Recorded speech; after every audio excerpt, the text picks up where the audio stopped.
Recently, Russia carried out an anti-satellite missile test, and the test blew up one of Russia's own satellites. This created a vast cloud of debris that continues to orbit Earth today. It even posed some threat for the International Space Station. However, later Russia confirmed it wouldn't pose a threat to orbital stations, spacecraft, and space activities. But that doesn't seem to be the case in the opinion of tech billionaire Elon Musk and his company SpaceX. The subsidiary company of SpaceX, Starlink, has currently over 1,600 satellites in orbit of the Earth, and it seems they will soon be going through the debris zone created by the Russian missile test. So, how large is the damage we're expecting, and what will happen next? Let's find out. At the very beginning, it seemed like a bunch of debris came out of nowhere, as the source of the debris was unclear. Russia admitted to the missile test but rejected US accusations that it had endangered the ISS. Russia's defense minister Sergei Shoigu said that the launch was a promising system that accurately struck its target. Although this demonstration came as a surprise, it isn't the first time anti-satellite weapons tests have produced dangerous debris in orbit. The anti-satellite ASAT test targeted the defunct Soviet surveillance satellite, which broke apart into at least 1,500 trackable fragments immediately upon the strike, creating a large cloud of debris. The space debris has forced the astronauts and Russian cosmonauts aboard the International Space Station to repeatedly take refuge in their transport vehicle. There are 500,000 pieces of debris larger than 1 centimeter and 100 million pieces of debris about 1 millimeter or larger. Debris, particularly near the International Space Station, orbits the Earth 15 to 16 times a day, increasing the risk of collision. The US has condemned Russia for conducting a dangerous and irresponsible missile test. Okay, how does all of this relate to Elon Musk? Well, one of Elon Musk's companies, Starlink, which offers super-fast satellite internet service and has quite a large number of satellites in the Earth's orbit for that purpose. As you will likely know, satellites follow a regular path to orbit the Earth, and some of the debris that Russia created is likely to fall into similar altitudes as Starlink satellites, according to an expert. According to the astronomer at the Harvard-Smithsonian Center for Astrophysics named Jonathan McDowell, the debris could crash into Starlink satellites as it spreads.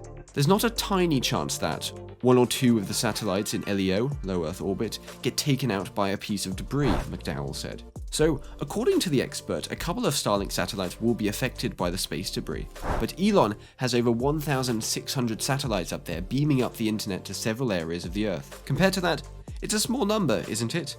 That might be the case, actually. The impact of any individual loss on the overall network would likely be small.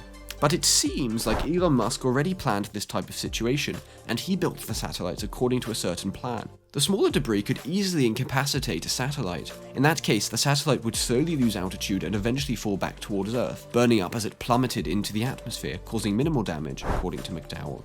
A worst-case scenario would be an impact with a larger piece of debris from the Russian blast. If a satellite gets hit by one of the bigger pieces of debris, it could completely destroy the satellite into thousands of more pieces, McDowell said. That in turn could create a small chain event. You could see debris hitting the satellites, causing more debris that then hits more satellites. That would essentially be a small version of the Kessler syndrome, whereby a runaway chain reaction turns all of the Earth's orbit into shrapnel, but would take place over decades, McDowell said. If you are a fan of Starlink and know about the technology that is incorporated into the satellites, then you must be aware of the automated avoidance systems that takes the satellite out of harm's way when it detects that a larger piece of debris is near.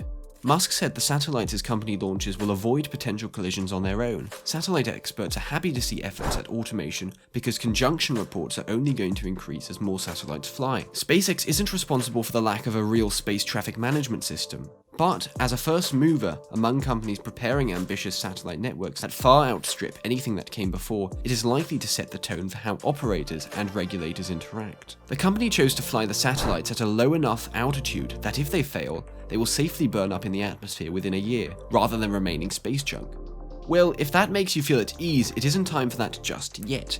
The avoidance system relies on data from US Space Command, which tracks the bigger objects from the ground. For now, Space Command has relatively little idea of where the debris actually is, added McDowell. The space debris caused by the Russian mission has to be tracked down first to add them into the orbital path of every satellite and spacecraft on the orbit. And that's the difficult part here, according to the astronomer. In previous debris events, it's been weeks to months to get even some of the debris properly catalogued, and years to get the majority of it catalogued. What that means is large pieces of debris, for the next month at least, will be whizzing around without Space Force tracking data available, he said. So what is the possibility of SpaceX knowing about the debris somehow? McDowell thinks it is quite negligible. If it's not in the catalogue, SpaceX doesn't know it's there, and so they can't dodge, he added. What's the best case scenario for Starlink right now? Well, McDowell provided us with his best case scenario. We get lucky and nothing gets hit. Even so, we will have an enhanced rate of satellites having to dodge once the debris gets catalogued, which adds further stress on the system. But Starlink is not the only organisation that has spacecraft out in orbit, so those spacecraft also have the same amount of chance of getting affected by the debris, according to a European Space Agency official. The kind of missions that go in this altitude, which is now contaminated by the test, are mainly Earth observation missions and also telecommunications missions, shared the official. It's making spaceflight more difficult. We already have a very contaminated environment. We're already doing many cruise avoidance maneuvers, even without the test, referring to the Russian anti-satellite test. Now that test comes on top, and that means extra risk and extra cost for everyone, he added. So if that debris has that high level of threat, couldn't we just clear it out of orbit? According to NASA, debris in orbits below 600 kilometers will fall back to Earth within several years, but above 1,000 kilometers, it will continue circling Earth for a century or more. While JAXA has launched a 6-month demonstration project with Astroscale for the world's first debris removal mission, ESA is working with Swiss startup ClearSpace for launching a mission in 2025. So it isn't that easy to launch a mission just to remove a mass of debris. What's going to happen to that debris now then? When a satellite is blown to pieces by a missile, the debris cloud generally keeps moving along the satellite's original orbit. Some of the pieces will be boosted into higher orbits, others will be flung to lower orbits, and some will be flown into completely different trajectories. Over time, the cloud will expand. For the next few years, there's going to be an enhanced risk of collision in low Earth orbit, McDowell shared his concern. Making unnecessary debris in LEO is bad. Making unnecessary debris in LEO when we're vastly increasing the number of active LEO satellites is super bad. You've got thousands of targets in the form of Starlink satellites, and if you manage to hit a few, now you've got dead Starlink satellites passing through this crowded region. Okay, if everyone knew the Russian test will cause space debris, that is very bad indeed. Why did Russia conduct the test? While it's difficult to know Moscow's specific reasons for conducting the ASAT weapon test, it is clear that Russia, along with the United States and China, views space as a potential war-fighting domain, according to a spokesperson for US Space Command. Let's see what the response will be from Elon Musk now.